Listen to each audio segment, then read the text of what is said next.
បាទសូមគោរពអនុញ្ញាតបងប្អូនទាំងអស់គ្នាពី3 4ថ្ងៃហើយដូចជាយូរដែរហើយខ្ញុំបានចេញវីដេអូទៅជូនបងប្អូនយើងទាំងអស់គ្នាបាទហើយខ្ញុំរវល់ធ្វើការងារផ្ទាល់ខ្លួនរបស់ខ្ញុំអញ្ចឹងណាបានធ្វើវីដេអូទៅជូនបងប្អូនយើងទស្សនាបាទថ្ងៃនេះខ្ញុំនឹងចេញជាវីដេអូសម្រាប់ទៅជូនបងប្អូនយើងទាំងអស់គ្នាដែលទន្ទឹងរង់ចាំ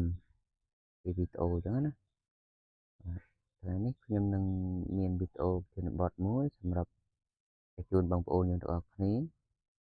របៀបយើងផ្ដាច់គម្រោងបដូរលុយ Method បាទមុនដំបូងបងប្អូនចូលក្នុង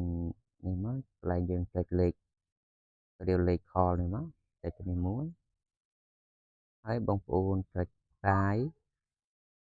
100 1200អញ្ចឹងបងប្អូនហើយចុចកូនជ្រូកទៅយើងបញ្ជូនបាទយើងបញ្ជូនទៅ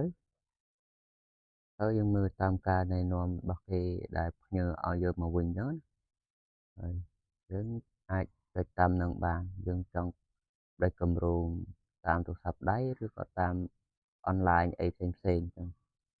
បាទបងប្អូនចុចតាមនឹងណាតាមនឹងទៅយើងគេនឹងផ្ញើសារឲ្យយើងបញ្ជាក់មកវិញបាទហើយយើងចុចបញ្ជូនចេះមក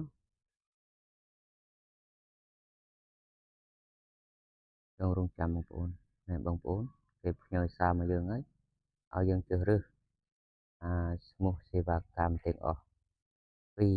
បញ្ជាក់សេវាកម្មទាំងអស់អញ្ចឹងណាព្រោះយើងចង់ជ្រើសរើសលេខ1ឬក៏លេខ2តាមតែយើងប្រើប្រាស់ក្នុងប្រព័ន្ធទូរស័ព្ទយើងឬក៏ SIM យើងអញ្ចឹងណាបាទបងប្អូនមើលតំណឹងទៅយើងអាចចុចលេខប្រមាណលេខ1លេខអីយើងអាចផ្ញើទៅខាងក្រុមហ៊ុនគេចែកមើលឲ្យយើងអញ្ចឹងណាបងប្អូនបាទសូមអរគុណបងប្អូនទាំងអស់គ្នាវីដេអូខ្ញុំមានតែប៉ុណ្្នឹងទេសម្រាប់ជូនបងប្អូនទាំងអស់គ្នាទស្សនាសូមបងប្អូនស្រឡាញ់ពេញចិត្តនៃវីដេអូរបស់ខ្ញុំសូមចុច Subscribe ហើយនិង